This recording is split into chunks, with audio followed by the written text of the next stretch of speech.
चलिए, good evening dear all student. और जैसे कि मैंने बताया था कि इसके बाद का जो नेक्स्ट टॉपिक होगा मध्य प्रदेश में अपवाह तंत्र, यानी कि मध्य प्रदेश में नदियाँ। और नदियों के बारे में आप लोगों को ज्ञात होगा, चूँकि नदियाँ जो होती है किसी भी देश की सभ्यता, संस्कृति और आर्थिक विकास में, ठीक है, किसी भी देश की सभ्यता, संस्कृति और आर्थिक विकास में नदियों का महत्वपूर्ण स्थान होता है। भाई, किसी भी देश की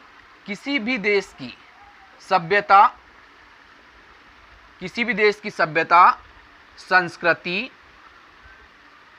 और आर्थिक विकास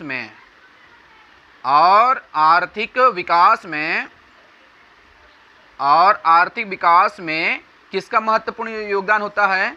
तो नदियों का महत्वपूर्ण योगदान होता है। और महत्वपूर्ण योगदान होने के साथ साथ क्या होता है कि नदी के ही द्वारा संपूर्ण भारत में सिंचाई व्यवस्था की जाती है।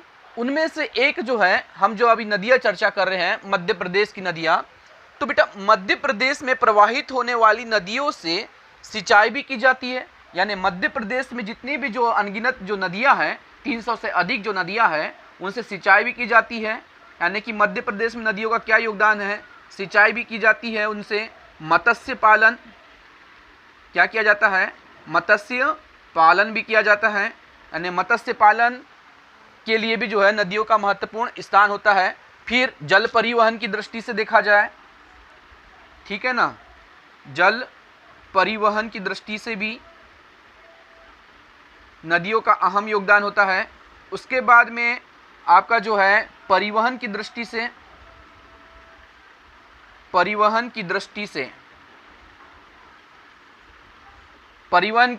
से भी नदियों का अहम रोल होता है, ठीक है ना। तो मध्य प्रदेश में हो चाहे भारत की जितनी भी बड़ी छोटी बड़ी नदियाँ जो होती है, उन सभी नदियों में जो है आर्थिक विकास के साथ साथ उनकी सभ्यता और भारत की संस्कृति, क्योंकि आपको सभी को पता है कि भारत जो है हमारे संस्कृतियों का देश रहा है, और उसी संस्कृति और सभ्यता के द्वारा जो है इन नदियों से आर्थिक विकास भी किया जाता है, पूर्णतः सिंचाई भी किया जाता है। क्योंकि नदियों के ही किनारे पर छोटे बड़े जो है बांध बनाए जाते हैं, बांध या सिंचाई परियोजनाएं चलाई जाती है, जिससे एक राज्य से दूसरे राज्य को क्या की जाती है, सिंचाइयों का लाभ प्रदान करवाया जाता है। उसके साथ साथ मत्स्य पालन में भी जो है पुरजोर जो है ध्यान दिया जाता है। मत्स्य पालन के साथ साथ जो है प्रदेश में जल परिवहन के संदर्भ में भी जो है नदियों का अहम रोल होता है। परिवहन का भी यहाँ पर परिवहन की दृष्टि से देखें तो आवागमन की सुविधा हेतु, या बोलना चाहिए कि आयात निर्यात, वस्तुओं का आयात और निर्यात करने के लिए भी जो है नदियों का अहम योगदान होता है। उसके बाद में साथ साथ देखिए तो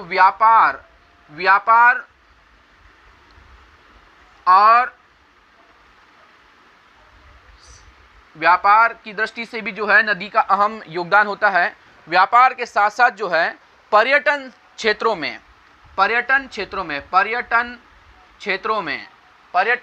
में भी जो है नदियों का अहम रोल होता है। तो जितनी भी जो भारत की नदियां हो या विश्व की नदियां हो, या भारत की नदियां बोले या विश्व की नदियां हो, तो इन समस्त नदियों में क्या होता है कि वहाँ की सभ्यता, संस्कृति, आर्थिक विकास दृष्टिकोण, सिंचाई परियोजनाएं, मत्स्य पालन, जल परिवहन की दृष्टि से और व्यापार की दृष्टि से और पर्यटन की दृष्टि से नदियों का विकास और स्वरूप को देखा जाता है। तो हम जो है आज जिस टॉपिक पर हम चर्चा करने वाले हैं, उस टॉपिक का नाम है मध्य प्रदेश में नर्मदा नदी तंत्र। तो मध्य प्रदेश में बेटा नर्मदा नदी तंत्र की दृष्टि से हम आज जो है चर्चा करेंगे। तो मध्य प्रदेश में नर्मदा नदी तंत्र, ये आपको जो मैप दिख रहा है, क्योंकि आपको पता है कि मध्य प्रदेश में लगभग 300 से अधिक नदियां हैं। यानी मध्य प्रदेश में कुल यदि नदियों की देखा जाए तो मध्य प्रदेश में 300 से अधिक नदी है, 300 से अधिक छोटी बड़ी नदियां हैं। कौन सी नदियां हैं? छोटी बड़ी नदियां हैं। और इन्हीं छोटी बड़ी नदियों के द्वारा जो है मध्य प्रदेश को नदियों का मायका के नाम से भी जाना जाता है। यानी मध्य प्रदेश को किस नामों से जाना जाता है? तो नदियों का मायका। नदियों का मायका क्यों कहा जाता है? तो आपको पता है कि नदियों का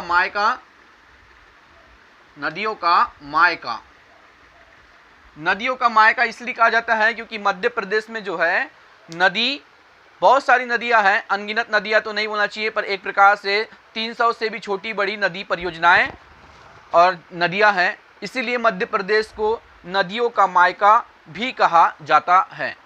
अब नदियों का मायका के साथ साथ क्या होता है बेटा कि मध्य प्रदेश में नदियों का मायका इतिहास के बाद क्या हुआ कि हम सबसे पहले जो है आपको जो नर्मदा नदी तंत्र के बारे में पढ़ा रहे हैं, तो पहली नदी हमारी जो चर्चा की जाएगी नर्मदा नदी। और बेटा ये जो नदी है यह मध्य प्रदेश की सबसे बड़ी नदी है, मध्य प्रदेश की सबसे बड़ी नदी और भारत की में 5वीं बड़ी नदी, भारत में 5वीं बड़ी नदी है, 5वीं बड़ी नदी। एग्जाम में अगर सवाल पूछा जाए, चाहे वो MPPSC हो, SI हो या कोई भी एक दिवसीय परीक्षा में अगर एग्जाम में सवाल पूछा जाता है कि मध्य प्रदेश की सबसे बड़ी नदी कौन सी है, तो याद रखिएगा कि मध्य प्रदेश की सबसे बड़ी नदी नर्मदा है। और भारत में इस नर्मदा नदी का जो स्थान है वो 5वें नंबर में आता है। उसके बाद हम आगे चलते हैं तो हम नर्मदा नदी के ऊपर चर्चा करेंगे, ठीक है। तो नर्मदा नदी का अब चलते हैं हम उसके उद्गम की ओर। तो बेटा ये क्या होता है कि नर्मदा नदी प्रायद्वीप भारत की, कौन से भारत की? नर्मदा नदी प्रायद्वीपीय भारत की 5वीं बड़ी नदी है और मध्य प्रदेश की सबसे बड़ी नदी है, सबसे बड़ी नदी है। प्रायद्वीप भारत की 5वीं बड़ी नदी और मध्य प्रदेश की पहली बड़ी नदी है। और यह नदी का कुल बहाव क्षेत्र, यदि इसका कुल बहाव क्षेत्र अगर एग्जाम में पूछता है तो इसका कुल बहाव क्षेत्र जो है, यानी कुल लंबाई यदि पूछा जाए बहाव क्षेत्र में, तो बेटा इसका है 13-12 किलोमीटर। कितना किलोमीटर? 13-12 किलोमीटर, 1312 किलोमीटर इसकी कुल लंबाई है। और मध्य प्रदेश में बेटा, मध्य प्रदेश में इसका कुल बहाव क्षेत्र जो होता है वो होता है 1077 किलोमीटर। कितना किलोमीटर? 1077 किलोमीटर। उसके बाद में अब इसकी अगर बात किया जाए कि इसका उद्गम कहाँ से होता है, तो आपको पता है कि इसका उद्गम कहाँ से होता है। तो ये विंध्याचल पर्वतमाला श्रेणी से 1051 मीटर ऊंचाई से, विंध्याचल पर्वत श्रेणी से 1051 मीटर की ऊंचाई से इस नदी का उद्गम जो है होता है। और यह नदी जो है अनूपपुर जिले के अमरकंटक की पहाड़ियों से, ये आपको आपका ये उद्गम केंद्र दिख रहा है, तो अनूपपुर जिले के अमरकंटक की पहाड़ी से, कौन सी पहाड़ी से? अमरकंटक की पहाड़ी से, अनूपपुर जिले का अमरकंटक की पहाड़ी से होते हुए यह मध्य प्रदेश के विभिन्न जिलों से, ये जो जिले आपको दिख रहे हैं इन जिलों से प्रभावित, यानी कि इन जिलों से प्रवाहित होते हुए बहते हुए ये क्या करती है कि खंबात की खाड़ी में, गुजरात के भड़ोच क्षेत्र से होते हुए खंबात की खाड़ी में क्या कर देती है? अपना जल मिला देती है। तो उसमें मध्य प्रदेश के महत्वपूर्ण जिले आते हैं। अगर एग्जाम में सवाल भी आया कि मध्य प्रदेश के कौन कौन से जिले नर्मदा नदी के तट पर बसे हुए हैं, तो याद रखने के लिए भी ये आपको जो है मैंने आसान कर दिया हूँ। इसमें देखिएगा कि इसका उद्गम कहाँ से होता है, तो इसका मेन उद्गम है अनूपपुर के अमरकंटक की विंध्याचल पर्वतमाला से 1051 मीटर की ऊंचाई से इसका उद्गम होता है। और अनूपपुर, मंडला, डिंडोरी, नरसिंहपुर, जबलपुर, रायसेन, होशंगाबाद, सीहोर, हरदा, खरगोन, देवास, ठीक है ना, खंडवा, बड़वानी, धार, अलीराजपुर, ये राज्य होते हुए ये अंतिम में गुजरात राज्य में प्रवेश करती है। कौन से राज्य में प्रवेश करती है? गुजरात राज्य में प्रवेश करती है। और गुजरात के भड़ोच के पास में यहाँ अपना जल मिलाती है और भड़ोच से आगे बढ़ते हुए क्या करती बेटा कि ये जो जल है अपना खंबात की खाड़ी में विसर्जन कर देती है, यानी कि विसर्जन का मतलब मिला देती है। अब एग्जाम में कई सवाल आते हैं।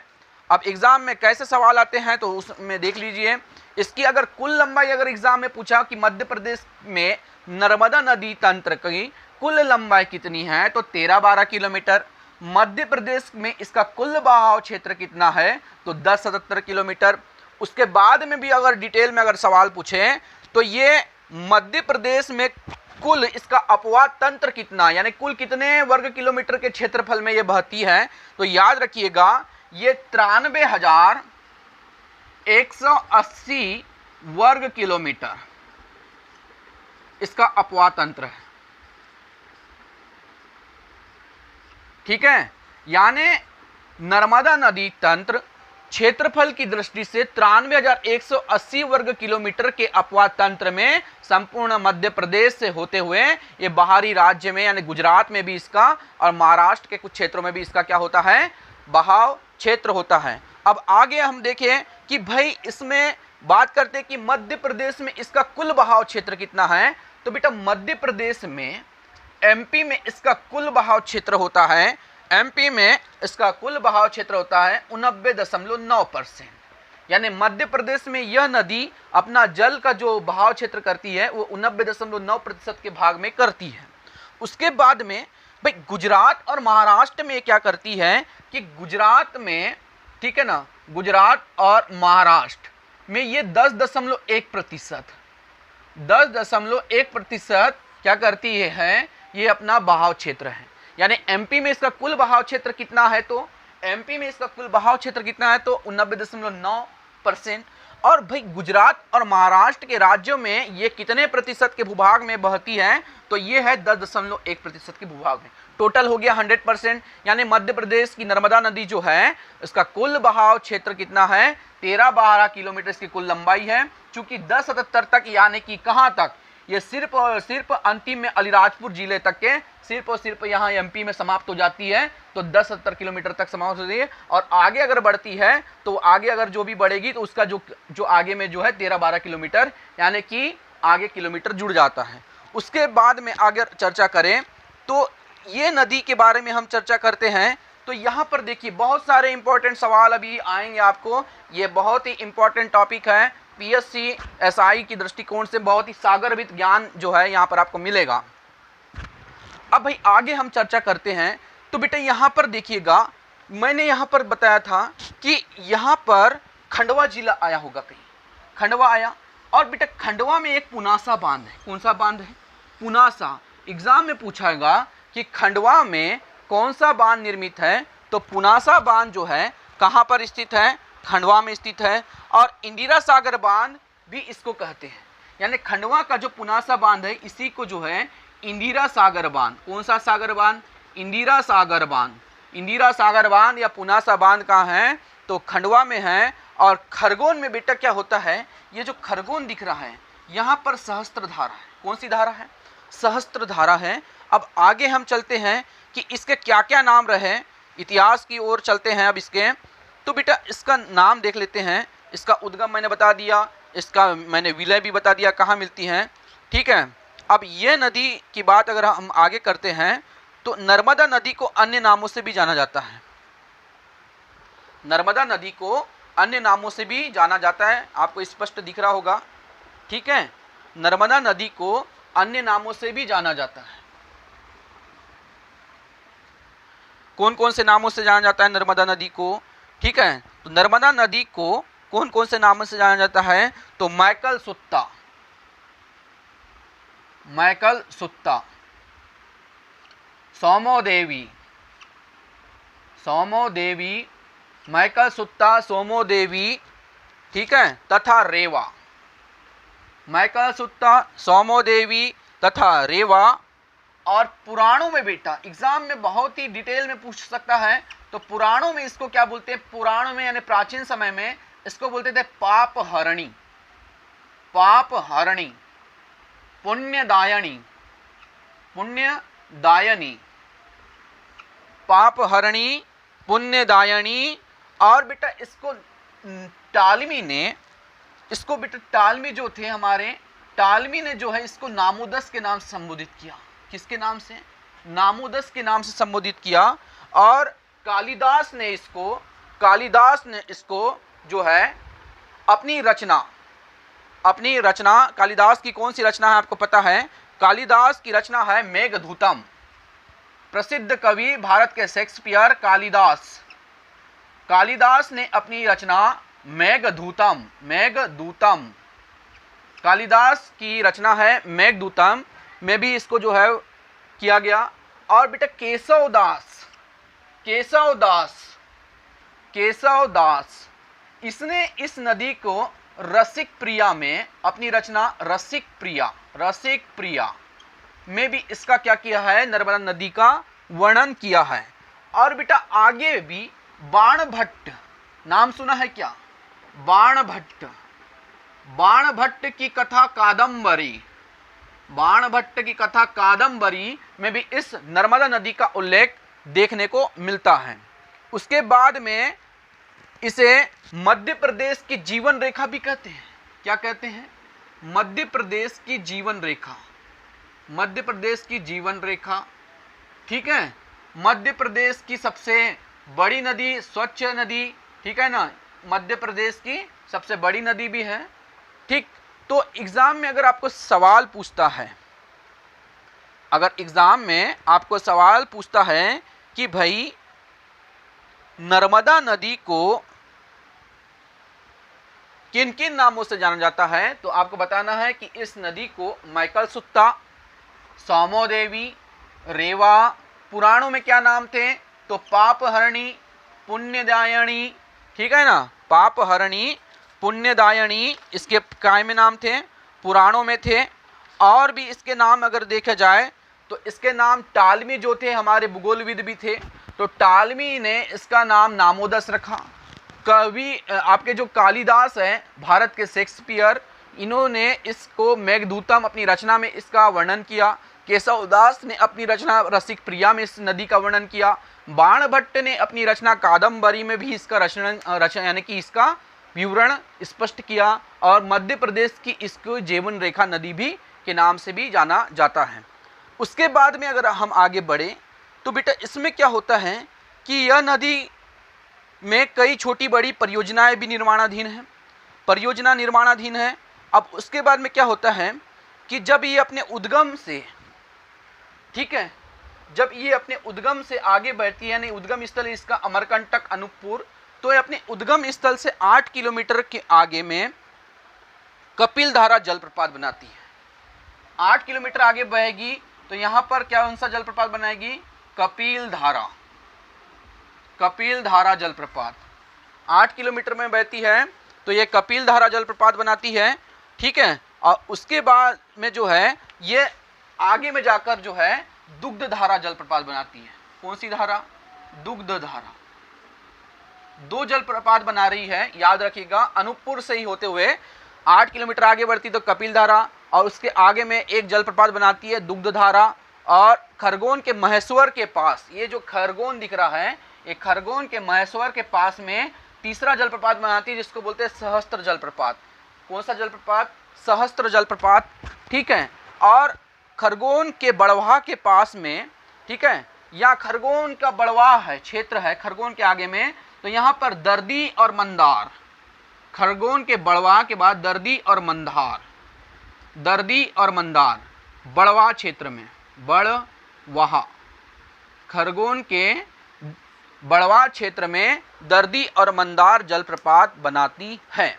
यानी एग्जाम में डियर स्टूडेंट अगर सवाल आता है कि नर्मदा नदी अपने उद्गम स्थल से कुल कितने जलप्रपात बनाती है, तो याद रखिएगा अनूपपुर से जब ये 8 किलोमीटर आगे बहती है तो कपिलधारा जलप्रपात बनाती है।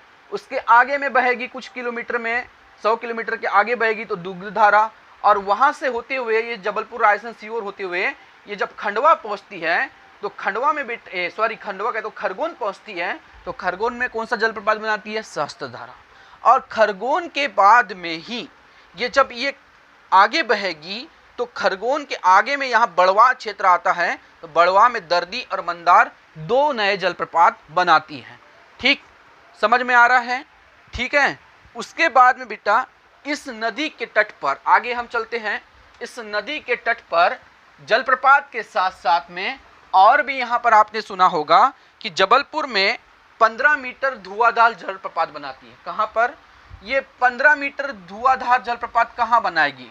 देखिएगा, एग्जाम में पूछता है, बहुत ही इंपॉर्टेंट सवाल है। जबलपुर आप गए हैं, जबलपुर में 15 मीटर क्या बनाएगी? धुआंधार जलप्रपात। धुआंधार, कौन सा धार? धुआंधार। आप जाइएगा, जबलपुर बहुत ही फेमस जगह है, और जबलपुर में आप जाइए तो वहाँ धुआंधार देख कर आइए, ठीक है ना। तो जबलपुर में 15 मीटर ऊंचा जो है धुआंधार बनाती है, जलप्रपात बनाती है। नरसीपुर में, ठीक है, ये 3 मीटर आगे नरसीपुर के आगे बनेगी। तो बड़वाहा में, ठीक है, बड़वाहा में 2 जलप्रपात बना रही है। बड़वाहा में दर्दी व मंदार ये जलप्रपात बना रही है, ठीक है। जलप्रपात है ये पूरे चल रहे हैं तो ठीक। बड़वा में 2 जलप्रपात, दर्दी और मंदार।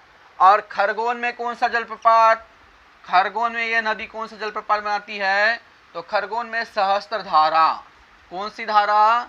सहस्त्रधारा। नाम बड़े विचित्र है, याद भी हो जाएंगे आपको आसानी से, सहस्त्रधारा। उसके बाद में आगे चलते हैं तो ये नदी कपिलधारा भी बना ली आपकी यहाँ पर अनूपपुर के तरफ में, ठीक है ना।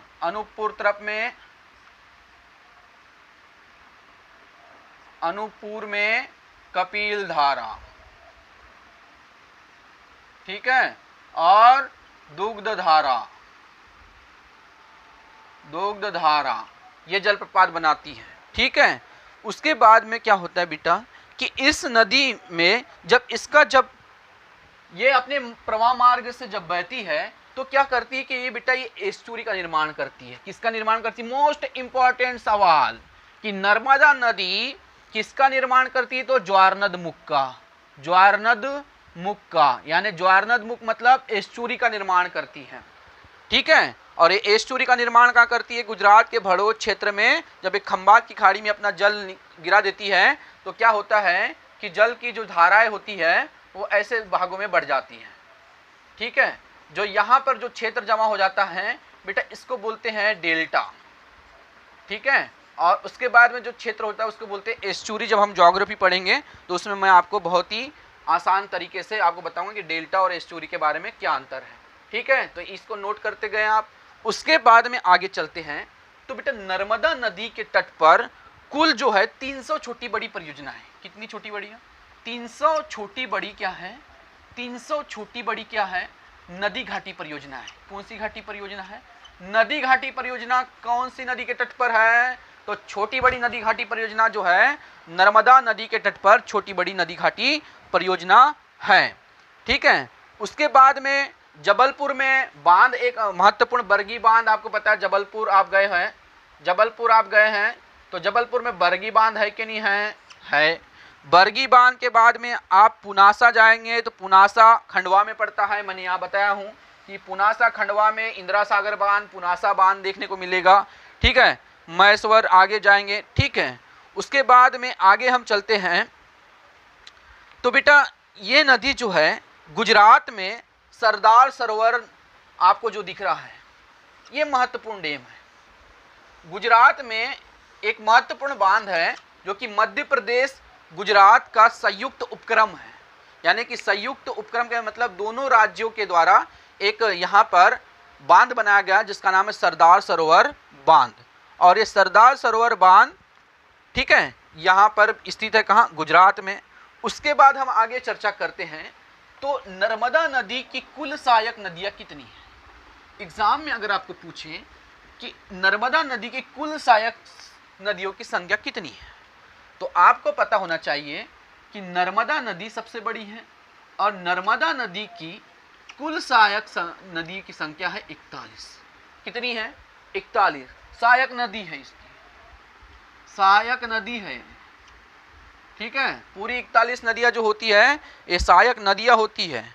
कौन सी नदियाँ बोलते हैं इनको? सहायक नदियाँ बोलते हैं। 41 सहायक नदियाँ हैगा। आप ध्यान से इसको नोट भी करते जाए डियर स्टूडेंट, ठीक है।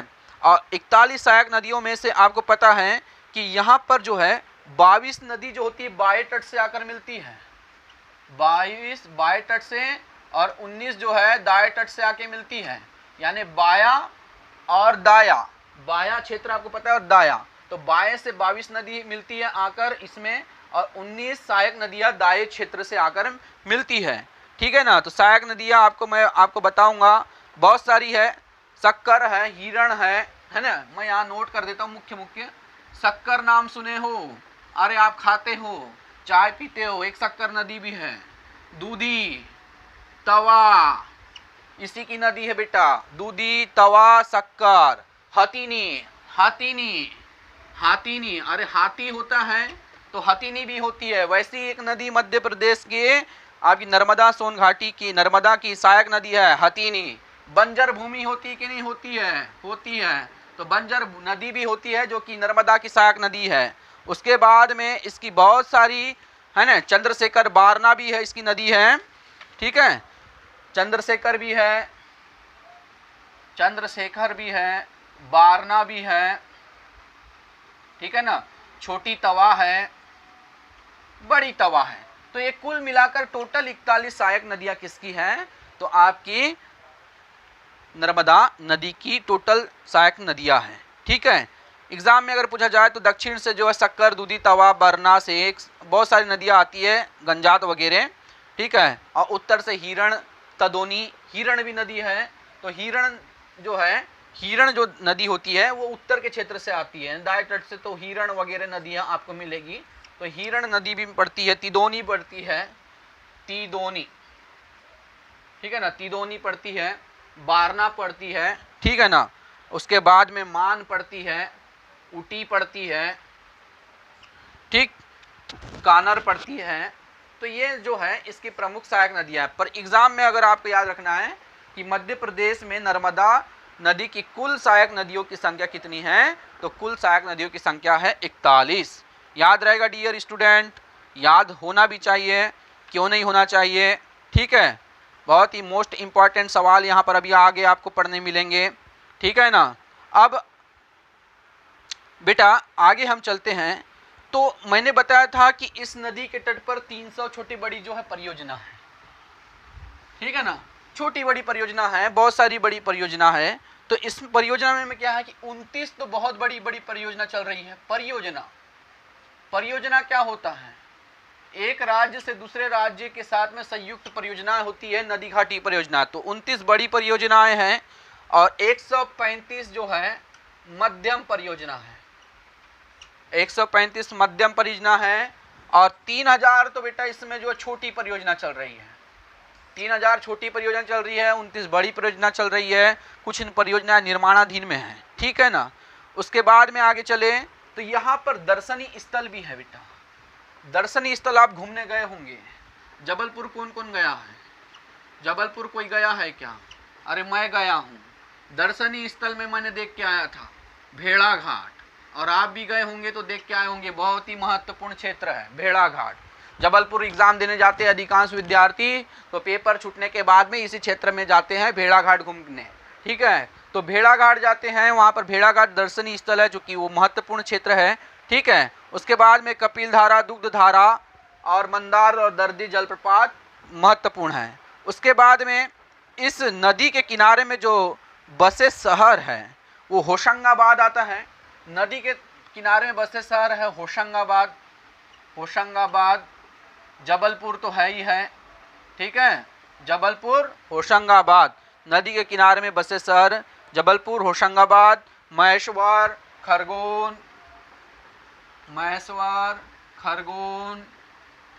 खंडवा, ये प्रमुख जो है इस नदी के तट में क्या है, स्थित शहर है। ठीक है ना। आगे हम चलते हैं तो नर्मदा और सोन नदी जो है, याद रखना है, बहुत ही इंपॉर्टेंट पढ़ाया जा रहा है। नर्मदा और सोन नदी, मैंने क्या बोला कि नर्मदा व सोन नदी एक दूसरे के समानांतर है। कैसे है? समानांतर। नर्मदा और सोन नदी एक दूसरे के समानांतर बहने वाली दो प्रमुख नदियां हैं, नर्मदा और सोन नदी। उसके बाद में यही नदी क्या होता है बेटा, इन नदी का जो बहाव क्षेत्र है वो पूर्व से पश्चिम होता है। किधर होता है? पूर्व से पश्चिम दिशा की ओर होता है। यानी कि नर्मदा नदी का बहाव क्षेत्र अगर एग्जाम में कभी पूछता है कि मध्य प्रदेश में नर्मदा नदी का बहाव क्षेत्र किस दर से किधर साइड में होता है, तो नर्मदा नदी पूर्व से लेकर बहते हुए देखिएगा पश्चिम में होते हुए ये जो है गुजरात के भड़ोत क्षेत्र में आकर खंबात की खाड़ी में अपना जल मिला देती है। और जल मिलाने के साथ साथ जो है ये किसका निर्माण करती है, तो एग्जाम में बहुत बार पूछा गया है एमपीपीएससी वगैरह में, एमपीपीएससी है ना, एमपीपीएससी और एसआई वगैरह एग्जाम में सर्वाधिक बार पूछे जाने वाला वनडे एग्जाम में पूछा जाता है कि नर्मदा नदी एस्चुरी का निर्माण करती है कि डेल्टा का निर्माण करती है। तो एस्चुरी ज्वारनद मुख का निर्माण कौन करती है, तो नर्मदा नदी करती है। उसके बाद में हम आगे और भी महत्वपूर्ण सवाल देखने जा रहे हैं, ठीक है। तो यह नदी बेटा 3 राज्यों से बहती है। एक तो आपके मध्य प्रदेश में बहती है, दूसरा गुजरात में जाती है ना। मैंने बताया कि गुजरात और महाराष्ट्र में इसका 10.1% भाग बहता है, ठीक है, महाराष्ट्र, ठीक है। तो गुजरात और महाराष्ट्र में इसका जो जल जो छोड़ा जाता है तो 10.1% के भूभाग में 2 राज्य में बहती है, और अकेली जो है 90.9% के भूभाग पर अकेले मध्य प्रदेश राज्य में बहती है। अकेले मध्य प्रदेश राज्य में कितनी बहती है डियर स्टूडेंट, तो 90.1%। गुजरात और महाराष्ट्र में नर्मदा नदी का विस्तार कितना परसेंट, तो 10.1%। याद रहेगा, बिल्कुल रहना भी चाहिए, ठीक है ना। उसके आगे में हम आगे चलते हैं तो बेटा यहाँ पर महत्वपूर्ण सवाल और पीएससी में पूछता है कि नर्मदा विवाद प्राधिकरण, नाम सुना है क्या? नर्मदा विवाद प्राधिकरण, नर्मदा विवाद प्राधिकरण के लिए कौन सी समिति बनाई गई? नर्मदा विवाद प्राधिकरण के लिए कौन सी समिति बनाई गई? तो सिंघुल नाम रहेगा याद कि नर्मदा विवाद प्राधिकरण के लिए कौन सी समिति बनाई गई? तो सिंगलू। कौन सी समिति? सिंगलू समिति। बहुत ही इंपॉर्टेंट पढ़ाया जा रहा है, नोट तो करते ही रहना आप।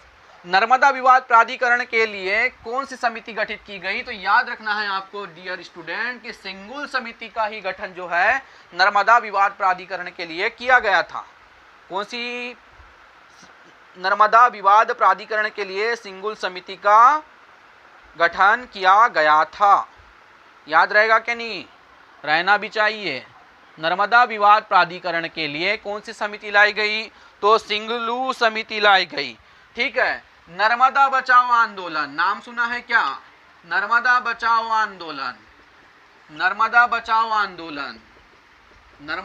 आंदोलन की प्रणेता कौन है? एग्जाम में पूछा बा, ठीक है, पीएससी में पूछा था अभी 2017-18 के प्रीलिम्स में। तो नर्मदा बचाओ आंदोलन की प्रणेता आपको पता होना चाहिए, मेघा पाटकर। कौन सी पाटकर? मेघा पाटकर। नर्मदा बचाओ आंदोलन की जो है प्रणेता कौन है? तो मेघा पाटकर है। उसके बाद में नर्मदा पुरुष किसको कहते हैं? नर्मदा पुरुष किसको कहते हैं? नर्मदा पुरुष। तो नर्मदा बचाओ आंदोलन में मेघा पाटकर भी थी। तो नर्मदा पुरुष के नाम से जो है अमृतलाल बेगड़ को जाना जाता है। नाम सुने हैं क्या? अमृतलाल बेगड़। अमृतलाल बेगड़ को नर्मदा बचाओ आंदोलन के पुरुष के रूप में एग्जाम में कई बार पूछा जाना जाता है। उसके बाद में नर्मदा जल विवाद प्राधिकरण का गठन कब हुआ, ये भी एग्जाम में पूछा जाता है। तो नर्मदा विवाद प्राधिकरण का गठन जो है 1969 को हुआ था। नर्मदा विवाद प्राधिकरण का गठन कब किया गया डियर स्टूडेंट? तो डियर स्टूडेंट को याद रखना होगा कि नर्मदा विवाद प्राधिकरण के लिए सिंगलू समिति लाई गई। कौन सी समिति लाई गई? सिंगलू समिति लाई गई। और इस समिति ने सन 1969 में अपनी क्या रखी थी कि इस समिति ने अपनी राय रखी थी नर्मदा विवाद प्राधिकरण के लिए या नर्मदा विवाद बचाओ प्राधिकरण के लिए। उसके बाद एग्जाम में पूछता है कि नर्मदा बचाओ आंदोलन के प्रणेता कौन है? मध्य प्रदेश में नर्मदा बचाओ आंदोलन के प्रणेता है मेघा पाटकर। और नर्मदा पुरुष किसको कहते हैं? नर्मदा बचाओ पुरुष के नाम से अमृतलाल बेगड़ ने भी इसका बहुत बड़ा अहम रोल निभाया था, ठीक है। अब उसके बाद में वर्तमान में नर्मदा विवाद प्राधिकरण के अध्यक्ष कौन है, ये भी पूछता है एग्जाम में। तो इसके अध्यक्ष है नर्मदा विवाद प्राधिकरण के अध्यक्ष नर्मदा विवाद प्राधिकरण के अध्यक्ष है राकेश साहनी, नाम नोट कर लो, राकेश साहनी। मोस्ट इंपॉर्टेंट सवाल पीएससी की दृष्टिकोण से है, ठीक है ना। राकेश साहनी जो है नर्मदा विवाद प्राधिकरण के प्रमुख क्या है, अध्यक्ष है। उसके बाद में भी और सवाल आते हैं। मैंने अभी कल ही बताया था आपको एक टॉपिक में, नमामि देवी नर्मदे सेवा यात्रा, याद है, आया क्या? नहीं आया होगा तो बता देते हैं। नमामि देवी नर्मदे अभियान, नमामि देवी नर्मदे अभियान कब चालू किया गया मध्य प्रदेश में? डियर स्टूडेंट 2016 को। कब चालू किया गया? 2016 को नमामि देवी नर्मदे सेवा यात्रा कुंभ के समापन के अवसर पर इसकी शुरुआत की गई थी।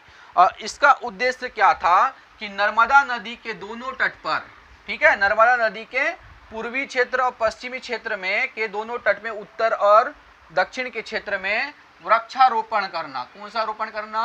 वृक्षारोपण करना। अपने जीवन में कुछ किए ना किए हो तो एक वृक्ष तो लगा कर आओ, ठीक है। तो वैसे ही जो है नमामि देवी नर्मदे अभियान 2016 में आपको पता है कि एक कंप्यूटर बाबा बनाए गए थे। कंप्यूटर बाबा ने क्या किया था कि इस नमामि नर्मदे सेवा यात्रा में अपना अहम रोल योगदान दिया था, ठीक है। उसके बाद में संतों ने, यहाँ पर बहुत सारे संतों ने क्या किया था कि यहाँ पर बहुत सारे बांस के पौधे भी रोपे जाए गया, ऐसी उन्होंने बात की थी, ठीक है। और नमामि सेवा नर्मदे यात्रा 11 दिसंबर 2016 को अमरकंटक से प्रारंभ किया गया था। एग्जाम में पूछता है कि ये जो नमामि देवी नर्मदे अभियान या योजना है, यह कहाँ से प्रारंभ किया गया? तो अमरकंटक से प्रारंभ किया, अमरकंटक से नमामि सेवा नर्मदे योजना अभियान चलाया गया। और नमामि सेवा अभियान जो है अमरकंटक से 2016 में प्रारंभ हुआ था और ख़त्म कहाँ पर हुआ था? 15 अगस्त 2017 को। ख़त्म कब किया गया इसको? तो 15 अगस्त है, सॉरी मई में किया गया होगा, है ना, मई में, 15 अगस्त मई 2017 में जो है इसको समाप्त किया गया। और इसका मुख्य उद्देश्य क्या था कि इस नदी के दोनों तट की ओर अधिक से अधिक वृक्षारोपण करके जो है लोगों के प्रति या लोगों के मन में वृक्षारोपण करने के लिए उनके मन में, ठीक है, या उनको जागरूक करना इनका मुख्य उद्देश्य रखा गया था, ठीक है। अब आगे में और भी सवाल अगर पूछे जाए तो आपको पता हो जाना चाहिए कि भाई मध्य प्रदेश में नर्मदा नदी का कुल बहाव क्षेत्र मैंने बता दिया। कुल बहाव क्षेत्र कितना है? तो ये अपने अपवाह तंत्र क्षेत्रफल में 93,180 किलोमीटर। मध्य प्रदेश की कुल लंबाई, नर्मदा नदी की कुल लंबाई मध्य प्रदेश में कितनी? तो 10,70 किलोमीटर। और इसकी कुल लंबाई अगर पूछता है टोटल लेंथ तो 13-12 किलोमीटर। याद रहेगा कि नहीं रहेगा? यह नदी अपने पूर्व से लेकर पश्चिम दिशा की ओर बहती है और गुजरात के भड़ोच में जाकर खंबात की खाड़ी में क्या कर देती है? जल गिरा देती है। जब ये जल गिरा देती है तो यह नदी क्या करती है कि ज्वारनदमुख एस्चुरी का निर्माण करती है। इस नदी के तट पर महत्वपूर्ण बांध परियोजना बनाई गई है, सरदार सरोवर बांध परियोजना जो कि गुजरात में है, ठीक है। उसके बाद में पुनासा बांध खंडवा में है, ठीक है ना। और आपका मैंने बताया था कि जबलपुर में एक बरगी बांध है। उसके बाद में आगे चले तो प्रायदी भारत की 5वीं बड़ी नदी है, मध्य प्रदेश की सबसे बड़ी नदी है, भारत की 5वीं बड़ी नदी है। भाई नदियों का योगदान क्या क्या रहता है? तो किसी भी देश की या प्रदेश की संस्कृति, सभ्यता, आर्थिक विकास, सिंचाई परियोजनाएं, मत्स्य पालन, जल परिवहन और परिवहन की दृष्टि से और व्यापार की दृष्टि से और पर्यटन क्षेत्र को बढ़ावा देने के लिए और पर्यटन क्षेत्र को बढ़ावा देने के लिए क्या किया जाता है? नदी घाटी परियोजना चलाई जाती है और उन पर्यटन क्षेत्र को बढ़ावा मिलता है, जिससे गवर्नमेंट को टैक्स मिलता है और टैक्स जो मिलता है आम जनमानस के द्वारा तो वो राजकोष में जमा कर दिया जाता है। तो ठीक है डियर ऑल स्टूडेंट, मेरे द्वारा पूरी जो नदियाँ जो पढ़ाई जाएगी पूरी डीपली और गहन विशेष अध्ययन पर पढ़ाया जाएगा, संदर्भ में चर्चा जो की जाएगी डिटेल, जिससे आगामी एक दिवसीय परीक्षाओं में और MPPSC और MPSI जैसी परीक्षाओं में आगामी अभी वर्तमान में 2020 में जेल पैरी का नोटिफिकेशन आया है, जेल पैरी के फॉर्म चालू हैं, तो उसमें भी आपको जो है यहाँ से कई सवाल आपको वहाँ पूछे जा सकते हैं, पूछने की संभावना है, क्योंकि नदियों से महत्वपूर्ण सवाल पूछे जाते हैं। ठीक है, तो हम एक एक नदियों को विस्तारित रूप से मैप वाइज में ही देखेंगे। ठीक है, जो भी आपको समझना आए तो आप कमेंट बॉक्स में नोट करिएगा, वहाँ पर कमेंट बॉक्स में आप अपनी राय रख सकते हैं। और वीडियो अच्छा लगे तो इसको शेयर, सब्सक्राइब और लाइक करना न भूलेगा। तो अंतिम में मैं इतना ही बोलूँगा कि आप अपना ख्याल रखें, वीडियो को अधिक से अधिक लाइक करें, शेयर करें और सब्सक्राइब करें वीडियो अच्छा लगे तो। ठीक, धन्यवाद, गुड डे, जय हिंद।